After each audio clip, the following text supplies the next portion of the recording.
नमस्ते दोस्तों, स्वागत है आपका आज के पाठ में। आज के पाठ का हमारा विषय है रीतिबद्ध काव्यधारा और उसके प्रमुख कवि। रीतिकाल के काव्य का रीति के आधार पर रीतिबद्ध काव्य, रीति सिद्ध काव्य और रीति मुक्त काव्य तीन वर्गों में विभाजित करके अध्ययन किया जाता है। यहाँ हम रीतिबद्ध काव्य की विशेषताओं के बारे में तथा उसके प्रमुख कवियों का परिचय प्राप्त करेंगे। रीतिबद्ध काव्य वह काव्य है जो रीति निरूपण के रूप में लिखा गया हो। संस्कृत काव्यशास्त्र के आधार पर हिंदी में लक्षण ग्रंथों की रचना करने वाले कवियों को रीतिबद्ध कवि माना जाता है। डॉक्टर नगेंद्र ने इसे आचार्य कवियों का काव्य कहा है। आचार्य विश्वनाथ प्रसाद मिश्र इसे रीतिबद्ध या लक्षणबद्ध काव्य कहते हैं। केशवदास, चिंतामणि, मतिराम, देव, पद्माकर आदि इस धारा के प्रमुख कवि हैं। काव्य धारा की सामान्य प्रवृत्तियां तथा विशेषताएं इस प्रकार हैं। आचार्य रामचंद्र शुक्ल ने रीतिबद्ध कवियों में 57 कवियों का परिचय दिया है। रीतिबद्ध कवियों को सर्वांग रीति निरूपक तथा विशिष्टांग रीति निरूपक दो वर्गों में विभाजित किया जा सकता है। सर्वांग रीति निरूपक कवियों की श्रेणी में वे कवि आते हैं जिन्होंने काव्य शास्त्र के रस, अलंकार, नायिका भेद आदि समस्त अंगों के लक्षणों का वर्णन किया है। काव्य के इन लक्षणों को अपनी कविता में सिद्ध करके दिखाया है। विशिष्टांग रीति निरूपक की श्रेणी में वे कवि आते हैं जिन्होंने काव्य शास्त्र के किसी एक अंग के लक्षणों का वर्णन किया और उन्हें अपनी कविता में सिद्ध करके दिखाया है। रीतिकाल में जिस कविता की रचना राज दरबार में हुई उस पर राज दरबार का परिवेश पूरी तरह से हावी है। उस कविता के विषय वस्तु से लेकर उसके कला पक्ष में कवियों को उतनी स्वतंत्रता उपलब्ध नहीं थी जितनी साहित्य सृजन के लिए अनिवार्य है। यहाँ कवि अपनी रुचि से नहीं बल्कि अपने आश्रयदाता की रुचि के अनुसार कवि कर्म का निर्वाह कर रहा है। कवि कर्म उसकी जीविका है। इस जीविका की घोषित अघोषित शर्तों में आश्रयदाता के दान, पराक्रम की अतिशयोक्तिपूर्ण व चमत्कारिक वर्णन करना शामिल है।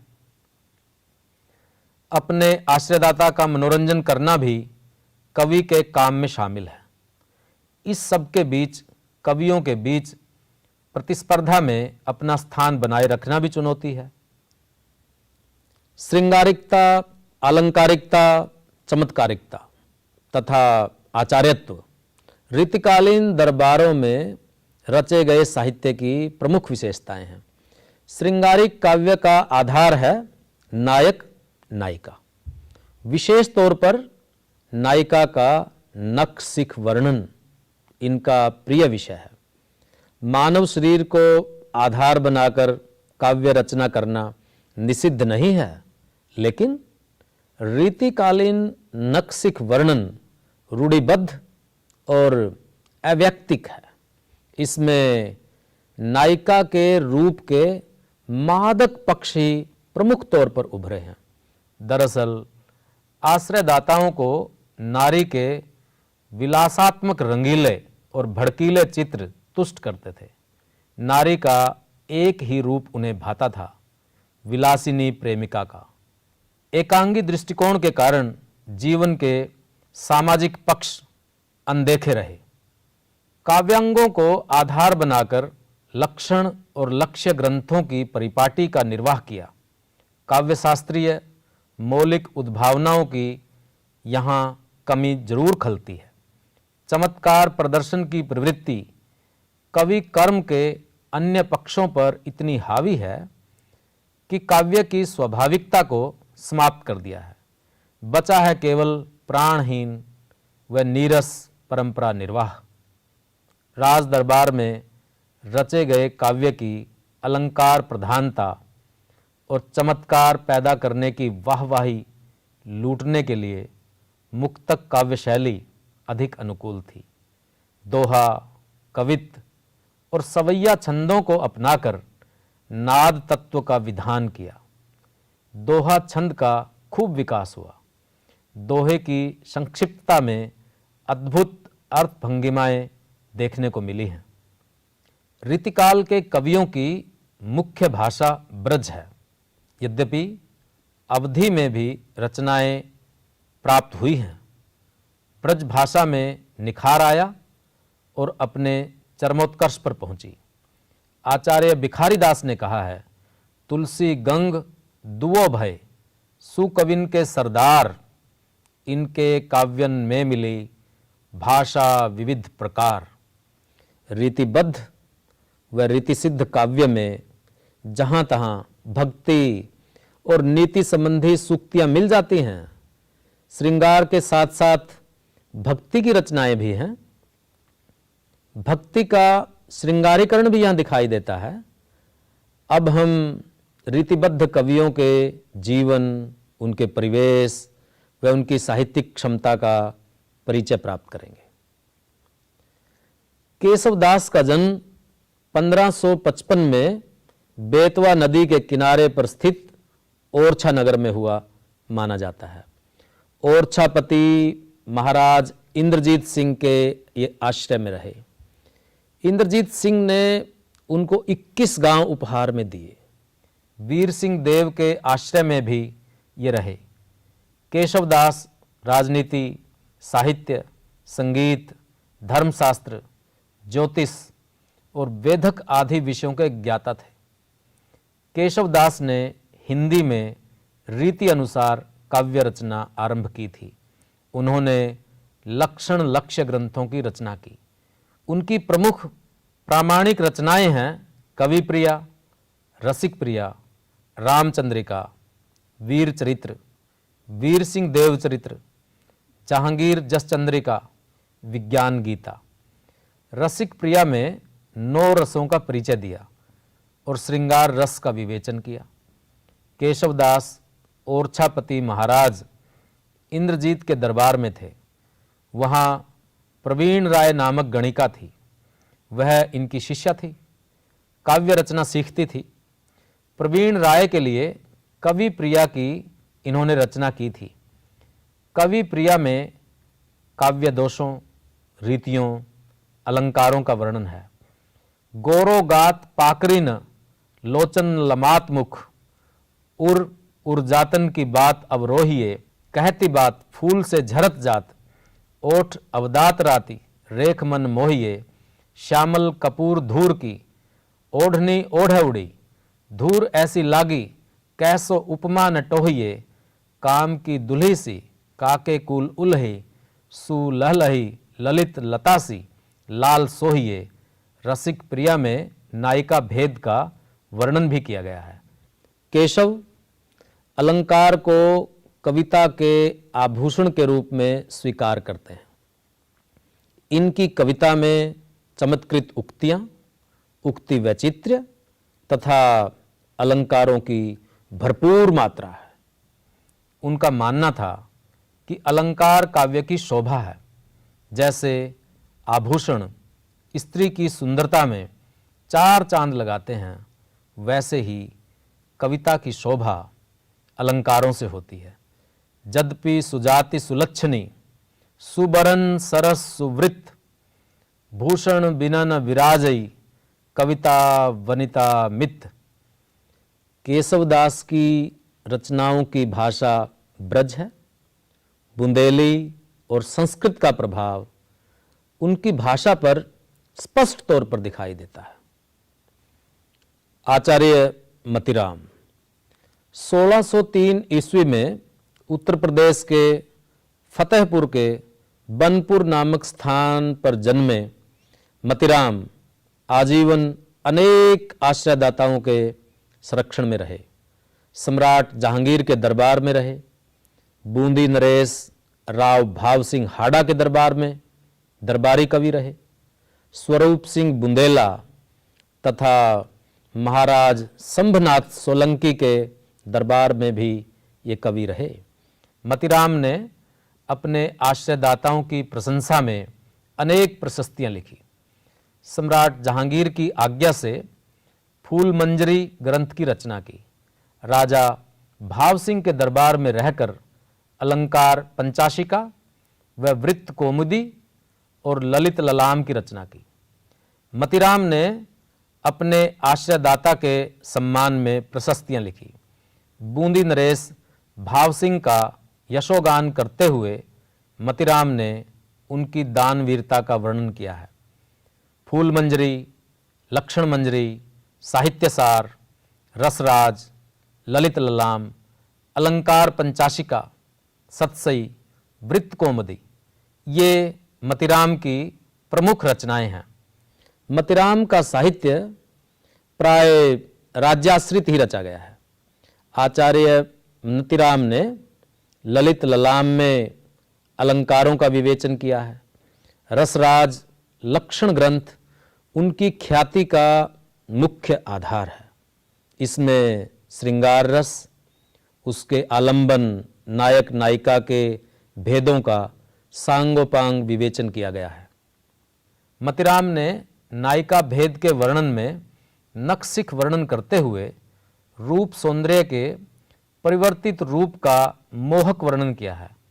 उसके सुंदर गौर वर्णन के सामने कुंदन भी फीका लग रहा है। कुंदन को रंग फीको लगे, झलके अति अंगनी चरु गौराई, आंखिन में अलसानी, चितौन में मंजू, विलासिन की सरसाई, को बिन मोल बिकात नहीं, मतीराम लह मुस्कान मिठाई, ज्यों ज्यों निहारिये नेरे हैं नैनन, त्यों त्यों निकरे सी निकाई। आचार्य रामचंद्र शुक्ल ने उनकी स्वाभाविक और सुंदर भाषा के विषय में लिखा है, भाषा के समान मतीराम के न तो भाव कृत्रिम हैं, न उसके व्यंजक व्यापार और चेष्टाएं। भावों को आसमान में चढ़ाने और दूर की कौड़ी लाने के फेर में वे नहीं पड़े हैं।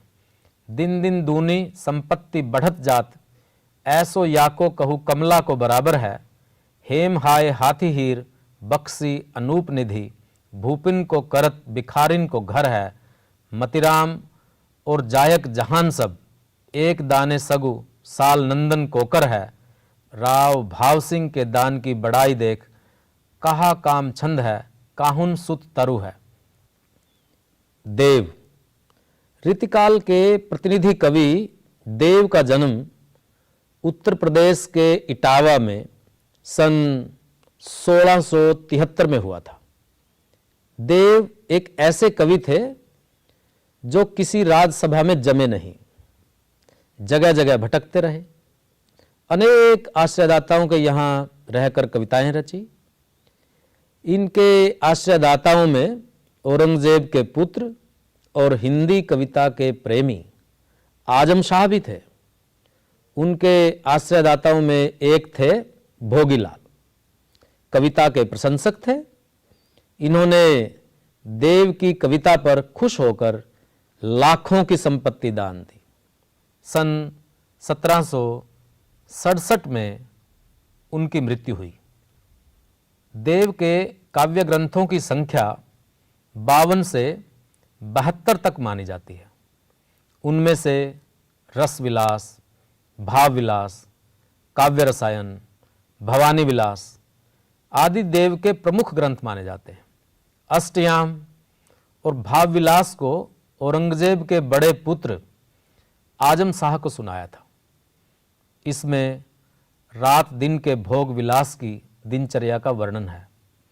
भवानी दत्ता वैश्य के नाम पर भवानी विलास और कुशल सिंह के नाम पर कुशल विलास की रचना की। फिर मर्दन सिंह के पुत्र राजा उद्योत सिंह वैश्य के लिए प्रेम चंद्रिका की रचना की। जाति विलास नामक ग्रंथ में भिन्न भिन्न जातियों और भिन्न भिन्न प्रदेशों की स्त्रियों का वर्णन करने की कोशिश की। देव आचार्य भी थे और कवि भी, लेकिन आचार्य के रूप में देव को भी कोई विशेष स्थान नहीं दिया जा सकता। कवि देव ने श्रृंगार, रीति और वैराग्य भाव तीनों की रचना की। श्रृंगारिकता और अलंकारिकता उनके काव्य की प्रमुख विशेषताएं हैं। देव के काव्य में दरबारी संस्कृति का चित्रण हुआ है, परंतु दरबारी प्रभाव से मुक्त होकर प्रेम और सौंदर्य के सहज चित्र भी उनकी कविता में हैं। देव ने परकीय नायिका से संबद्ध काव्य कम ही रचा। स्वकीय के वर्णन में वे बेजोड़ हैं। दंपत्ति दीप्ति प्रेम प्रतीति, प्रतीति की रीति स्नेह निचोरी। देव के काव्य में रूप सौंदर्य का अलंकारिक चित्रण देखने को मिलता है। प्रेम और प्रकृति के प्रति कवि के भावों की अंतरंग अभिव्यक्ति भी। डार द्रुम पलना बिछोना नव पल्लव के, सुमन झगूला सो है तन छवि भारी दे, पवन झुलावे के की कीर बहरावे देव, कोकिल हलावे हुलसावे कर तारी दे, पूरित पराग सो उतारो करे रायलोन, कंजकली नायिका लतानी सिर सारी दे, मदन महीप जू को बालक बसंत ताही, प्रात ही जगावत गुलाब चटकारी दे। जहरी जहरी झीनी बूंद है परत मानो, घर घर घटा घेरी है गगन में, आन कहो श्याम मोसो चलो झूली बेको आज, फूली न समानी भई ऐसी हो मगन में। चाहत उठियोई उठी गई सो निगोड़ी नींद, सोए गए भाग मेरे जानी व जगन में, आंख खोल देखो तो न घन है न घन श्याम, वे छाई बूंदे मेरे आंसू हुए दृगन में। प्रेम में मन की चंचलता का वर्णन देखिए। मूर्ति जो मनमोहन की, मनमोहनी के थिर हुए थिर किसी, देव गोपाल को बोल सुने छतियां, सिय राति सुधा छिर किसी, नीखे झरोखे हवे झांक सके नहीं, नैनन लाज घटा घिर किसी, पूरन प्रीति ही है हिरकी खिरकी खिरकिन फिर फिरकी सी। देव ने राज दरबार का यथार्थ वर्णन किया है। इससे सत्ता केंद्रों की संस्कृति और दरबार के परिवेश का सहज ही अनुमान हो जाएगा। साहिब अंध मुसाहिब मूक, सभा बहरी, रंग रीज को माचो, भूल्यो तहां भटक्यो भट ओघट, बुढ़ीबे को कर्म न बाच्यो, भेस न सूझो कहो समझायो न, बतायो सुनो न कहा रुचि राज्यो। देव ने समाज की स्थिति को अपनी रचनाओं में स्थान दिया है। सामाजिक विषमता के प्रति कोई आक्रोश तो नहीं दिखाई देता, लेकिन उसका यथातथ्य वर्णन तो इसमें मिलता ही है।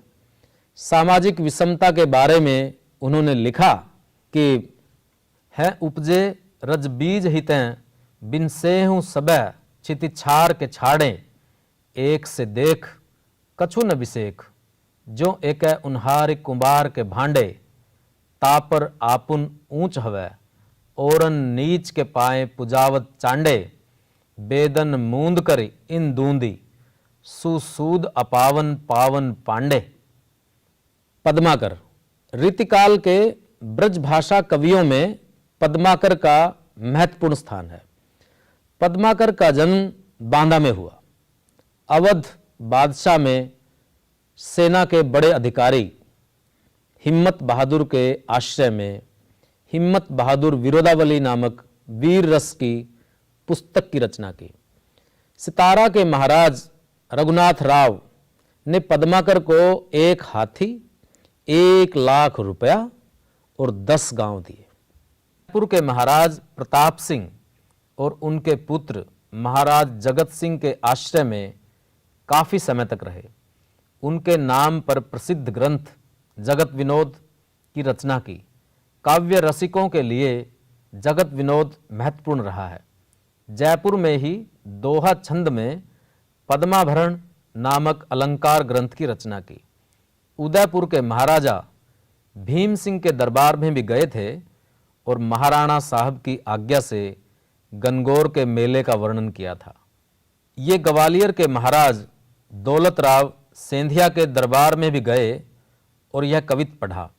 मीनागढ़ बंबई सुमंद मंदराज बंग, बंदर को बंद करी बंदर बसावे गो, कह पद्माकर कसक काश्मीर हु को, पिंजर सो घेर के कलिंजर छुड़ावे गो, बांका नृप दौलत अलीजा महाराज कबो, साज दिल पकड़े फिरंगिन दबावे गो, दिल्ली दहपट पटना हु को झपट कर, कबहुक लता कलकत्ता को उड़ावे गो। कहा जाता है कि वहाँ सरदार उदाजी के अनुरोध से इन्होंने हितोपदेश का भाषानुवाद किया था। ग्वालियर से ये बूंदी गए और वहाँ से फिर अपने घर बांदा आ गए। वृद्धावस्था में ये रोगग्रस्त रहा करते थे। इसी दौरान प्रबोध पचासा नामक विराग और भक्ति रस से पूर्ण ग्रंथ बनाया। अंतिम समय निकट जान पद्माकर जी गंगा तट के विचार से कानपुर चले आए और वहीं अपने जीवन के शेष 7 वर्ष पूरे किए। इसी दौरान अपनी प्रसिद्ध पुस्तक गंगा लहरी की रचना की। सन 1833 में 80 साल की उम्र में कानपुर गंगा तट पर देहांत हो गया। इनकी रचनाओं में हिम्मत बहादुर विरुदावली, पद्माभरण, जगत विनोद, राम रसायन, गंगा लहरी, आलिजा प्रकाश, प्रताप सिंह विरुदावली, प्रबोध पचासा, ईश्वर पचीसी, यमुना लहरी, प्रताप सिंह सफरनामा, भगवत पंचाशिका, राजनीति, कली पचीसी, रायसा, हितोपदेश, अश्वमेध आदि प्रमुख हैं। पद्माकर ने शौर्य, श्रृंगार, प्रेम, भक्ति, राज दरबार की संपन्न गतिविधियों, मेलों, उत्सवों, युद्धों और प्रकृति सौंदर्य का मार्मिक चित्रण किया है। पद्माकर की कविता में बुंदेलखंड के शौर्य और प्रेम की अभिव्यक्ति हुई है। उनकी कविता में बुंदेलखंड का सौंदर्य और शौर्य जीवन का उत्सव बनकर आता है। पद्माकर की मधुर कल्पना ऐसी स्वाभाविक और हाव भावपूर्ण मूर्ति विधान करती है कि पाठक मानो प्रत्यक्ष अनुभूति में मग्न हो जाता है। ऐसी कल्पना के बिना भावुकता कुछ नहीं कर सकती। कल्पना और वाणी के साथ जिस भावुकता का संयोग होता है वही उत्कृष्ट काव्य के रूप में विकसित हो सकती है। पद्माकर की भाषा के बारे में आचार्य रामचंद्र शुक्ल ने लिखा है कि भाषा की सब प्रकार की शक्तियों पर इस कवि का अधिकार दिखाई पड़ता है। कहीं तो इनकी भाषा स्निग्ध मधुर पदावली द्वारा एक सजीव भाव भरी प्रेम मूर्ति खड़ी करती है, कहीं भाव या रस की धारा बहाती है, कहीं अनुप्रासों की मिलित झंकार उत्पन्न करती है, कहीं वीर दर्प से क्षुब्ध वाहिनी के समान अकड़ती हुई और कड़कती हुई चलती है, और कहीं प्रशांत सरोवर के समान स्थिर और गंभीर होकर मनुष्य जीवन को विश्रांति की छाया दिखाती है। पद्माकर की कविता के उदाहरणों से उनकी काव्य शक्ति का सहज ही अनुमान हो जाएगा। होली के बारे में पद्माकर की कविताएं देखने लायक हैं। मस्ती, उल्लास के जो चित्र पद्माकर ने खींचे हैं वे अन्यत्र दुर्लभ हैं। फाग की भीर अभीरन में गई, गोबंदे ले गई भीतर गोरी, भाई करी मन की पद्माकर, ऊपर नाई अबीर की झोरी, छीनी पितंबर कंबर तय, सुविदा दई मीड कपोलन रोरी, नैन नचाए कही मुस्काए, लला फिर आयो खेलन होरी। तीखे तेग वाही जे, सिलाही चढ़े घोड़न पे, शाही चढ़े अमित अरिंदन की ऐल पे, कहे पद्माकर निशान चढ़े हाथिन पे, धूरी धार चढ़े पाक शासन के सैल पे, साज चतुरंग चमु जंग जीतिबे के हेतु, हिम्मत बहादुर चढ़त फर फैल पे, लाली चढ़े मुख पे, बहाली चढ़े बाहन पे, काली चढ़े सिंह पे, कपाली चढ़े बैल पे। पद्माकर ने राज दरबारों का वर्णन किया है। गुलगुली गिल में गलीचा हैं, गुनिजन हैं, चांदनी है, चिक है, चिरागन की माला है, कह पद्माकर जो गजक है गिजा है, सजी सेज है, सुराही है सुरा है और प्याली है। शिशिर के पाला को न व्यापत कसाला जिन्हें, जिनके अधीन उदित मसाला है। तान तुक ताला है विनोद के रसाला है, सुबाला है दुशाला है विशाला चित्रशाला है। दोस्तों, आज हमने पढ़ा रीतिबद्ध काव्य की प्रकृति एवं उसके कवियों के बारे में। अगले पाठ में हम जानेंगे रीति सिद्ध काव्यधारा के बारे में। तब तक के लिए धन्यवाद।